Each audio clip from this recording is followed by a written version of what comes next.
Well, Tanya, thank you so much for being here with me on the Entrepreneurial Success Podcast. I'm really excited to have you here. We've got some great tips to talk about, in particular about marketing, which I know is a big thing for so many people. But before we get started, why don't you tell us a little bit about yourself and about what you do?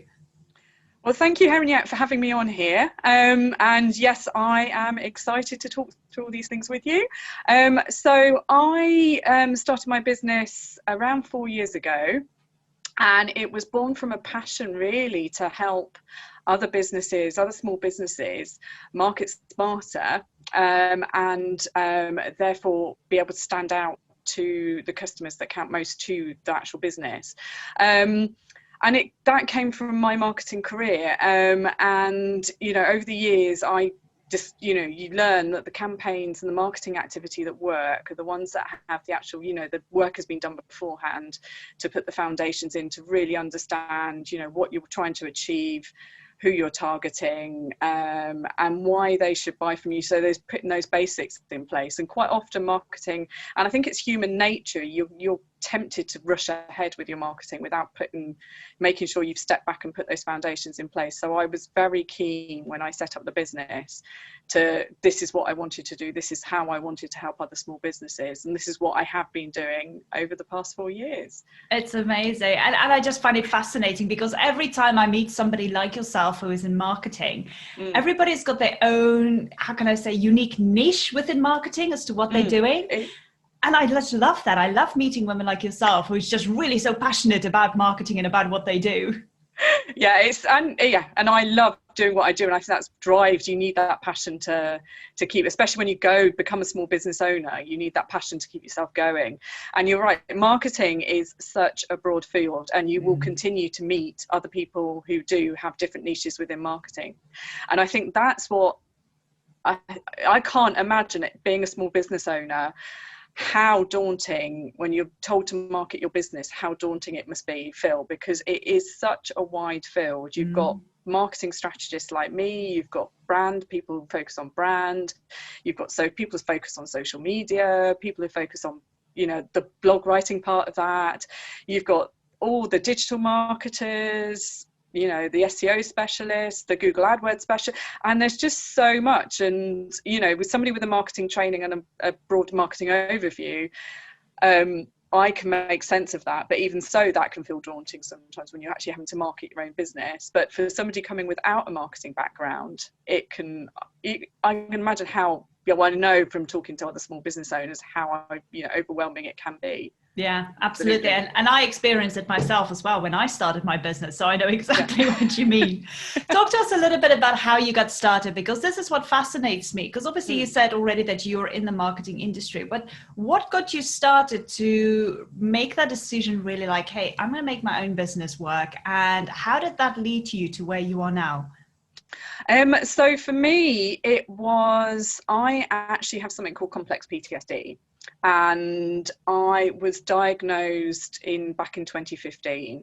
And that was actually life-changing, because that made me understand that things that I thought was, you know, I would think, okay, I'm not as good as other people because I can't cope with certain situations in the same way that other people can. And they seem to find just living life so much easier and so much more straightforward than I do.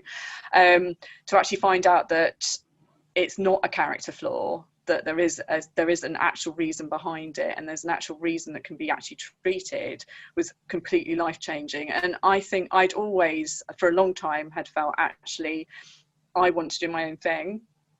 I'm not at my best when I'm employed. I just felt I had skills that could benefit other smaller businesses, as opposed to, you know, in bigger businesses, you have strategic departments, you have and even then they don't always get it right.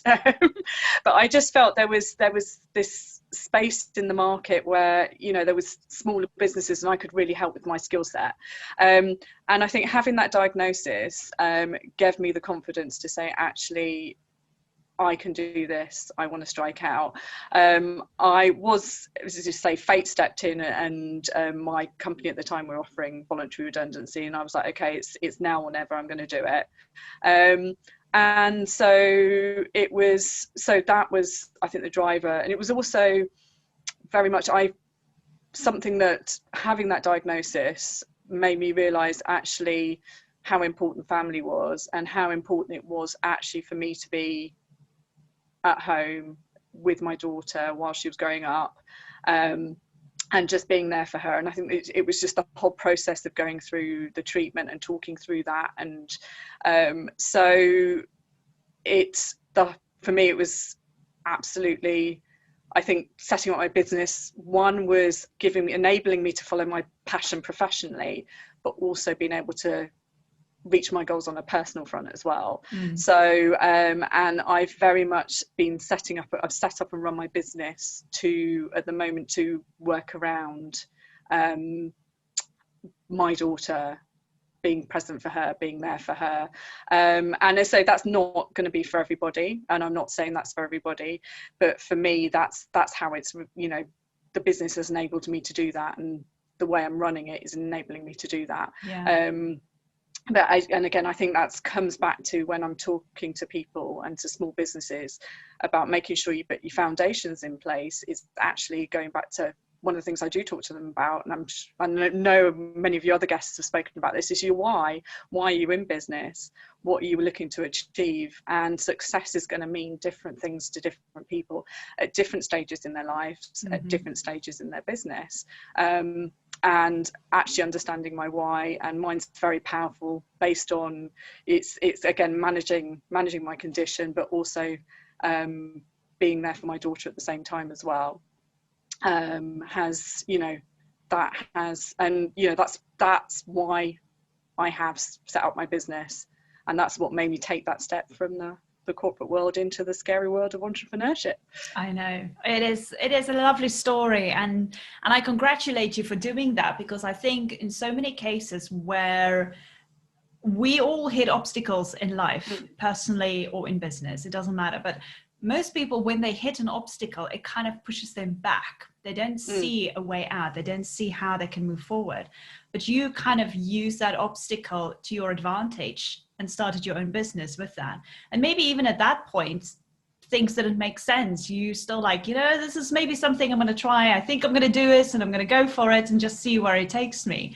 But then you realize now, looking back, that how everything started falling in place for you, merely because I would highly think it's more to do with your mindset as well. But also, like you said, it's because of your why. You realize that what is more important for you at that moment in time, and you wanted to make that your biggest strive and your goal and your dream. Yeah, and it is, and it's like going back to, as you say, it's that why, and knowing that and understanding that, and it helps anchor you, because you're going to get people who are going to challenge you, and you're going to get people who are going to say, is that the right way of doing it? Shouldn't you be doing it this way? And you just need to sort of remind yourself why you're doing it, what your strengths are, what your limitations are, and that helps see you through and keep you going. Definitely. And you just, like, again, around mindset, and having that mindset and saying, okay, things aren't always going to be straightforward, they aren't always going to be easy, but make sure the reason why you're doing it. And that's so important. I agree, absolutely.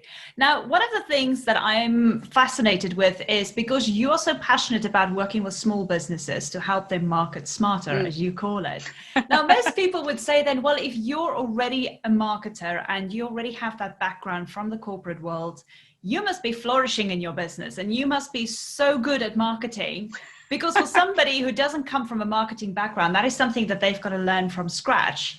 From your point of view, what kind of advice would you give somebody who is starting a business who's got no marketing background? Who's got no, absolutely. Oh, interesting question, that one, and a very good question. Mine would be just get the basics in place. Just get some basic understanding of what marketing is, what you need to know, what the marketing journey you need to go on. So not to get too fixated on, there's a lot of adverts out there, you'll see a lot of ads in Facebook saying,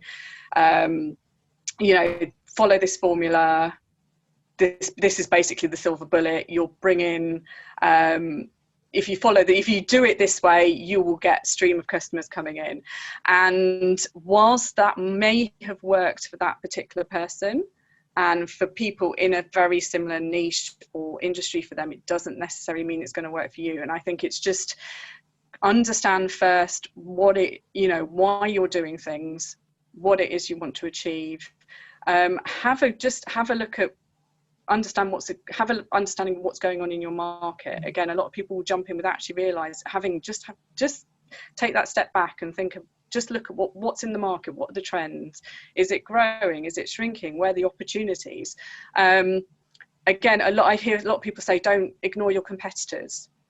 You could stay in your lane, but you do need to understand everyone has a competitor. Everyone has somebody fighting for a share of wallet or a share of budget.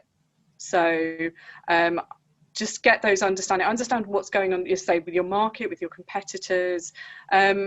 Again, understand what it is you're looking to achieve, and then once you've done that, then start looking at, okay, who am I going to be targeting and why I want to target those people, and then think about why they're going to buy from you. So it's just getting those basics in place before you go chasing tactics. Have an understanding that there needs to be kind of strategy and plan in place, and then you look at the tactics. And I think this is where sometimes it comes into, you talk about focus on, is it 3 or how many certain things.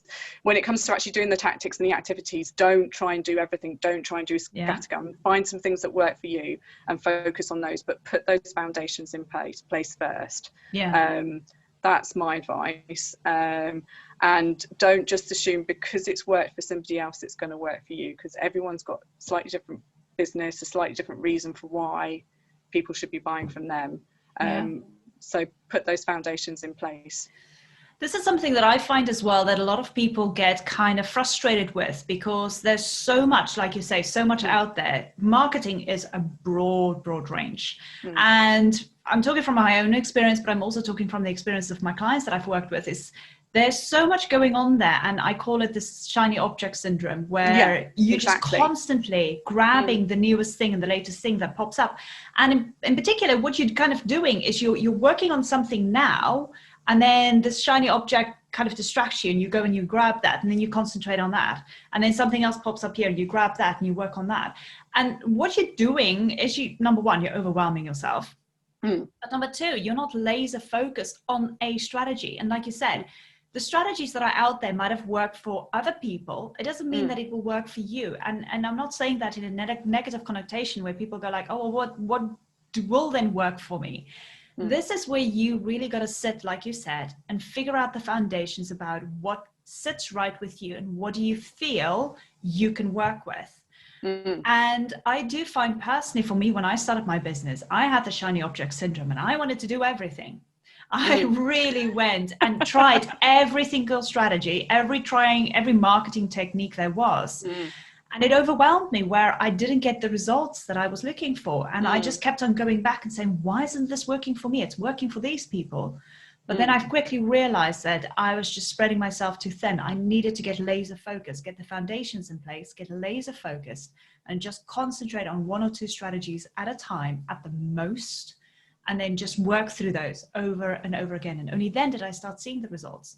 But again, I had to possibly go through that period of having the shiny object syndrome to figure out and discover, like you said, what is marketing, what is available, what are the trends, but then take from that works for me, and then use that. And it is, and it's the process. And something you're hitting on here is, again, is I think sometimes the term tactics and strategies are intermixed as well.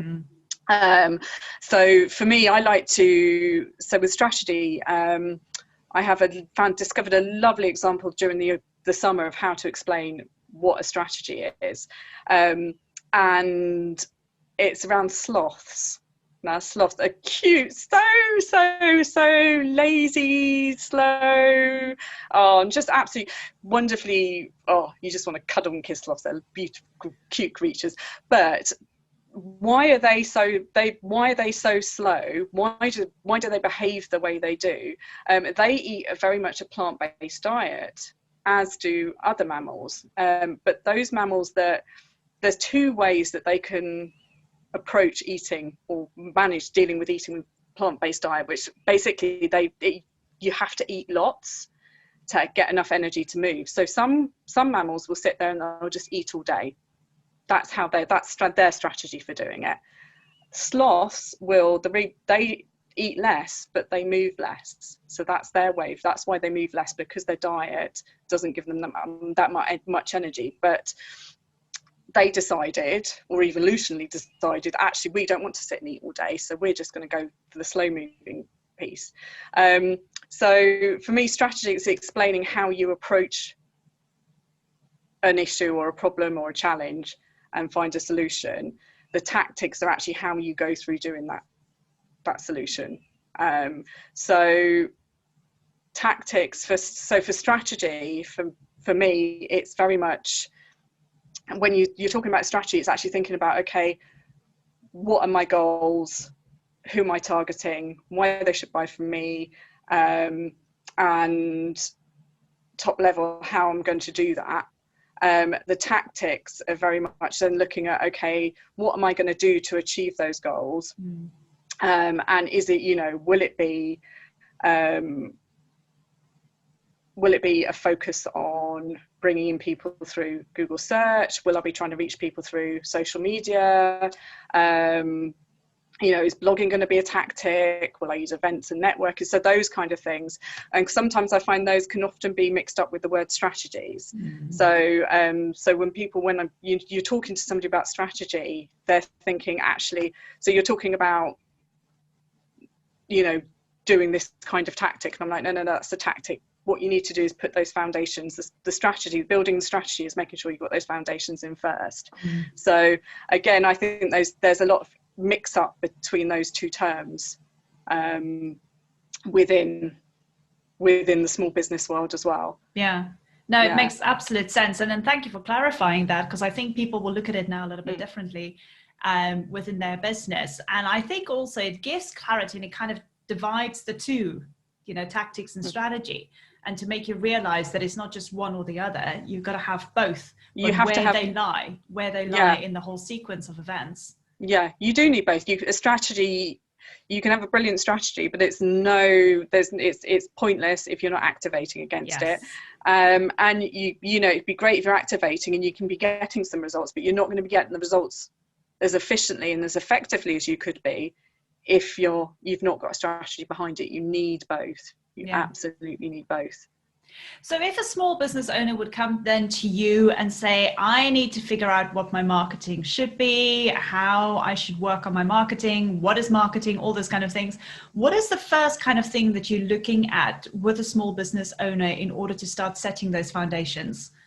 So what I do is we start by looking at where they are now, where they've got to where they are now.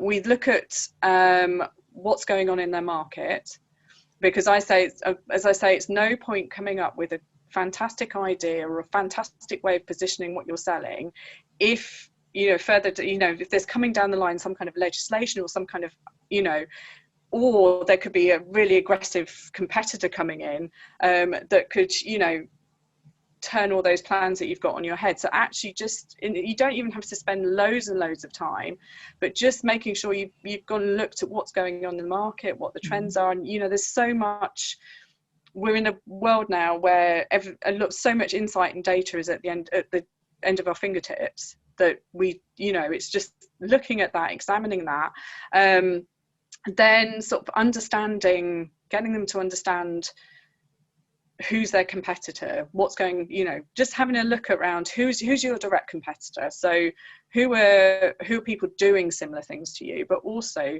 who is fighting for the same share of wallet as you as well, or same share of budget. So just getting people to think about that, because sometimes that piece, you can come out with potential alliances as well. And then sort of looking at, once they've done that, just looking at, okay, what are your strengths and weaknesses versus, what are the potential, so having looked at the market and also understanding what the potential opportunities could be within the market as well. And you could be chasing something and miss out on an opportunity because you've not done that step. And so understanding that opportunity, understanding who the potential competitors are, what your strengths and weaknesses are, and then looking at, you know, what is it you're trying to achieve, revisiting that why, and then understanding who could you be targeting, who are the people you could be targeting that will help you achieve those goals. So actually really sort of having those goals, having that background piece in place before you go, actually, this is my ideal client. So so that's how I work with them. There's several ways I do that. Traditionally I had, and I still offer, my signature discovery package, which is a 2 to 2.5 hour session where we work through this, and then I go away and come up with a report, do desk research and things. But more recently I have a Market Smarter course where I take them through those steps. So yeah, beyond the ideal client, we then look at their messaging, their position, you know, what's your USP, what are the drivers of these, you know, really getting them to understand their ideal client, what drives them to want to be interested in the kind of services and products that you sell, to be able to actually really understand and get that messaging nailed. And then we look at, or then starting to think about the planning and the actual tactics they want to use, and understanding the 7 touches. I'm very much about, you know, you need to, that whole taking them on journey, taking your prospects on a journey from becoming aware to actually buying, and actually getting people to think about, you know, you don't just send one email, you don't just send one advert. There's this minimum, you know, the 7 touches concept, which can be as much as, if you're in a B2B industry, as much as 20, to actually turn somebody from finding out about you to becoming, to actually buying. So the course that I was talking about takes people through those. I've put it into 12 steps of actually putting those foundations in place. And I also can do it through, I have power hours where I can take a certain section. We can either do an overview, a helicopter view of what their overall strategy could be, and I can give them some guidance, or we can take a certain part of it and use that hour to focus on I can give them guidance on that area. That's amazing. Well. So that's how I do it. Yeah, no, it's amazing. And like I said, because marketing is such a broad scope, it's lovely to hear how you're working with your clients in order to make sure that they reach that end destination, that goal that they want at the end of the day. Yeah. Now, one of the things that intrigues me as well a little bit is most people will say, well, when they start the marketing, would the strategy or the tactics depend? And this is a question I had once, so I want to ask you this as well. Would the strategy or the tactics depend either A, based on what you like doing as the business owner and what resonates with you, or B, because of where your clients are and who they are? I think if you've worked through and you've understood who your clients are and where they are, and it depends. Yeah, it depends on if you've decided, actually, I am targeting clients that I want to work with and I'm more comfortable working with. And that could mean that actually the tactics you end up doing, because there's a lot of synergy between you and your clients, you're going to find them in places using tactics that are comfortable to you. Yeah. If your goals are, actually, I need to really push myself, I need to be really ambitious, I need to chase clients that maybe aren't comfortable for me to work with now, and I need to push myself out of my comfort zone, and I need to then, therefore, as a result, do tactics that don't sit comfortably with me, then you may need to follow that. You may be fortunate, you actually go, actually, I can, you know, in pushing myself and reaching clients that you could have ambitious goals, also have clients that actually you're happy to work with, that don't involve you pushing yourself so much out of your comfort zone, and you're doing tactics that are comfortable to you and also reach those ambitious goals. So I just want to clarify there, that just going for ambitious goals doesn't mean you could be in a position that you've got the right ideal client, that means you can actually do stuff that you're comfortable with. But in some cases you might want to accept that actually to be able to work with, it's based on also where you are now as a person, that you may have to push yourself out of your comfort zone to achieve that. Yeah, I love how you answered that. Sorry? I love how you answered that. That's brilliant. Yeah, no, I think one of it is people always try and find a black or white answer. It's either yes or it's either no. Yeah. But I think when it comes to marketing, there's a lot of interlinking and a lot of intertwining between things, which is why I asked you this question. You literally just nailed it on the head there. But I think that's what people need to understand, that marketing isn't this or that. It's a little bit It of is not both. black and white. And I think that is an issue. Well, I talk to small business owners who have come to me and said, I've been told to do this. And I said, did the person who told you to do that, did you actually discuss what you're trying to achieve, who you are, before trying to shoehorn yourself into that particular route to follow, and that particular set of tactics? And interesting, I did a talk last week for a business club on the ideal client, and one of the participants was like, this is really fascinating, because she goes, I've been so struggling to identify my ideal client, because I've been told that it has to be a certain age, has to be a certain gender, has to be, and I was like, no, it doesn't have to be any of those things. I said, it all depends on your particular market, industry, who you're trying to target. And I said, in some cases, and indeed in my case, I can't narrow it down to a gender or an age. It's about mindset and behaviors. And I said, those can be your reasons, those can be your gelling points. And with one client I worked with, we actually looked at the ideal client. She had several, and we turned out with her, it was actually the several that she thought were several different people with the same person at different age stages in their life. So as well, so there's different ways there's so many so-called myths around what you need to do and you must do.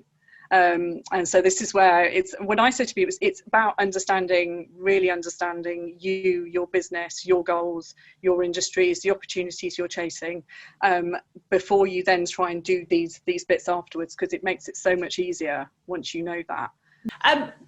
The reason why I think it's so much this and or that and a little bit of both is because as you develop in your business and as you grow as an individual as well, your marketing strategy and tactics will change. Oh, of course, yeah. Your ICA will change. And I find that a lot of people, when they're in business, they go like, but this is what I've got to focus on. This is what I got to stay with.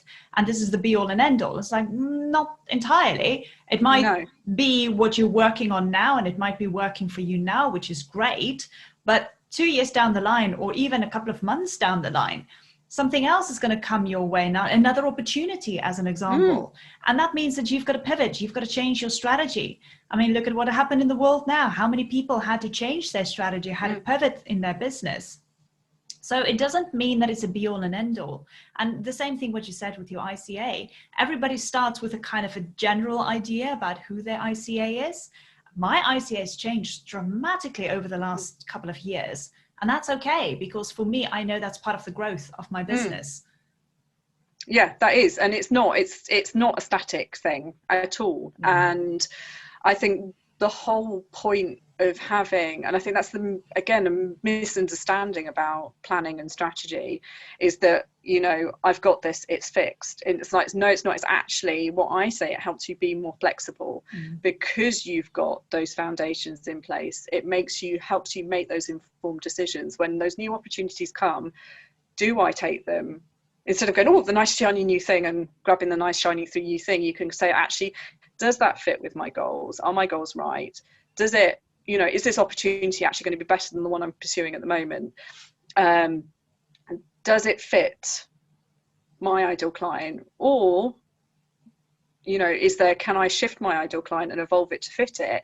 And will that take me way off track? So it's actually having those foundations in place helps you actually be more flexible at the end of the day. And flexible in an informed way, as opposed to just, oh, that looks nice, running off, completely forgetting what you would, leaving something else half finished. Actually the thing you've gone chasing after doesn't actually fit with what you were, the plans and the ideas you had in the first place, and what you're trying to achieve in the first place anyway. So so it is about sense. You do change. And some people, especially those starting up, saying, actually, sometimes where they've worked with a range of people, they haven't focused yet on who they're working with, and actually working with a range of people to begin with has actually helped them shape who they're targeting. And yeah, as to say, you can go back up the chain. I take people through the steps, but there's no reason why as you're going along you can go back a bit and tweak and things, but it's actually having gone through that process in the first place, having it down, having it documented, is what's important.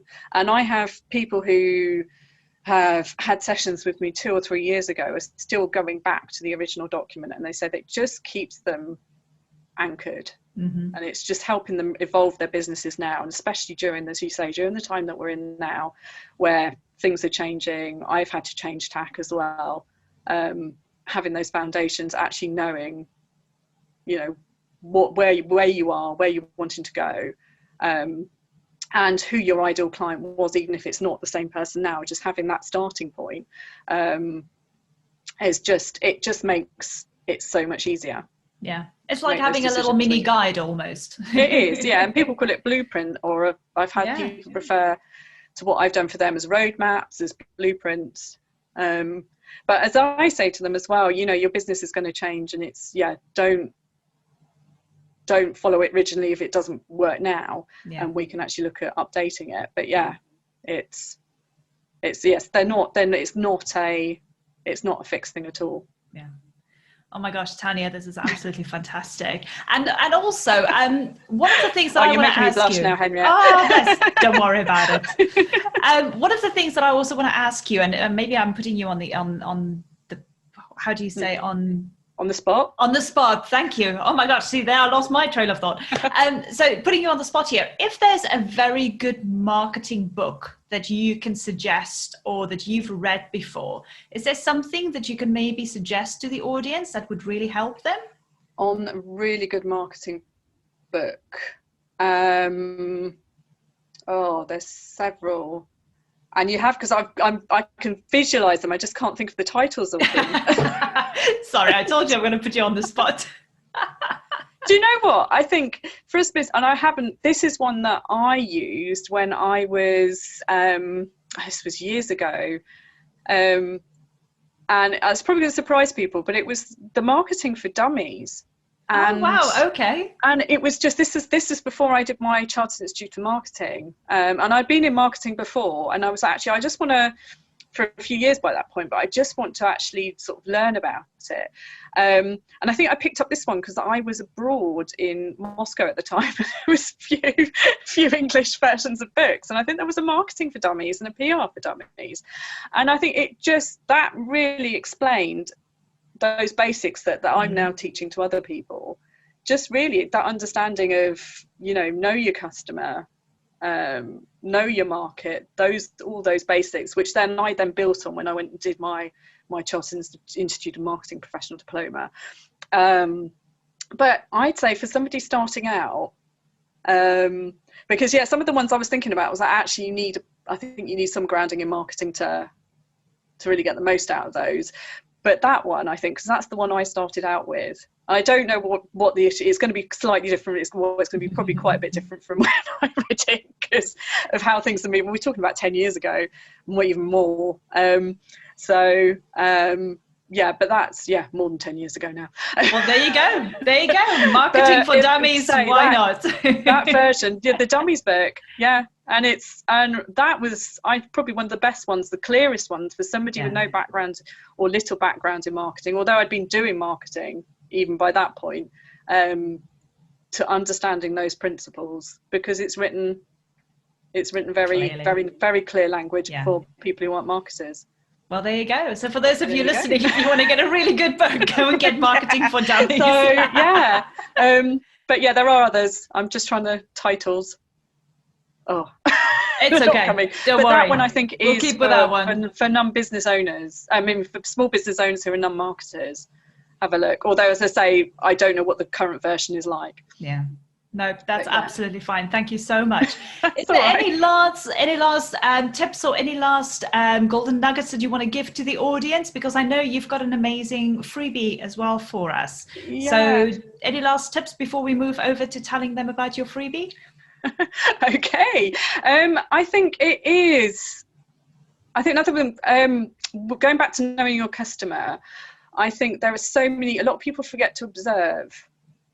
You've got your customers and potential customers all around you, and it doesn't matter whether you're in a shop, you've got a shop or a store, or whether you're somebody with professional services and you're out networking. People are talking and people are saying things all the time. And I advocate doing formal research as well, so asking your customers, but also sometimes what your customers will tell you in response to a survey and what they'll actually say or do in the normal course of things can be quite different. So just when you're out talking to, so for me, in my case, for me, it's when I'm out networking and talking to people, I'm listening to what they're saying. I'm listening not necessarily to what they're saying in answer to my questions, but also in answer to other people's questions as well, because that can give you a lot of information. Looking at how people answer questions respond to things, or the kind of questions they ask in various small business groups, things like that. So there's a wealth of information out there. Use it to, as they talk to your customers, have formal conversations with them, but also always have your ears open, have your eyes open. There's so much you can learn about your prospects and the customers and what's going on in their minds just from what they're saying and their writing. And it's so true. I always say we get taught to talk but not to listen. Yes. And listening, I think, is really important, in observing. Yes. Because you can learn a lot from that. So tell us a little bit about your freebie that you have available for the audience. So I run free tasters once a month, and they're on a certain marketing theme, and it's a Zoom kind of workshop. So basically you get 15 minutes of me training or sharing some know-how on marketing, and then it's followed by a chance to discuss with the other business owners and with myself on the call how to apply that to your business. So I've gone for that format as opposed to just a straight webinar, because I ran, during lockdown, I ran brainstorm sessions, which people are still coming to me now and saying, actually, from that session, I got this idea and I'm now running with it in my business and it's working, it's brilliant. So when I was looking at, okay, how could I keep those sessions going beyond lockdown, longer term, and also asking the people on the session, what would they want? They wanted a combination of the marketing and that interactive piece, that discussion piece afterwards. So so I run them on a monthly basis.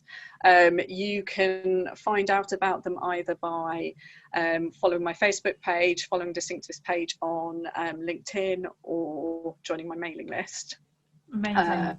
Or joining my Facebook group, Secrets to Come Standing Out, on as well. So that's another place where I will be, or just look out for them where I'm promoting them as well. But to make sure you don't miss out, then follow me on social media or join my mailing list. But yeah, those are once a month, free to join, free piece of marketing know-how, and a chance to discuss and apply it to how to apply it to your business. So, maybe next month you'll see me there. I'll definitely come and join you. Absolutely, love to have you there. So for those of you listening, if you want to go in and join Tanya for one of her amazing sessions, the links will be below in the show notes. So all the links will be there, all the social links, including her Facebook group. So whichever way, you can obviously get in contact with her there. And hey, if you want to get in contact with Tanya and you want to see how she can help you out with your marketing, by all means, reach out to her. I'll make sure that all her details are available in the show notes. So go down below and make sure you get in contact with Tanya. I'm sure she'd love to meet you and help you out any way possible. Well, Tanya, thank you so much. I just love talking to you about this. Marketing is one of those topics that I'm fascinated with, because it is such a broad scope, and I think there's so much that we can learn from each other. But thank you so much for your time and being here with me. Thank you. Thanks very much for having me. No problem. We'll be in touch very soon again.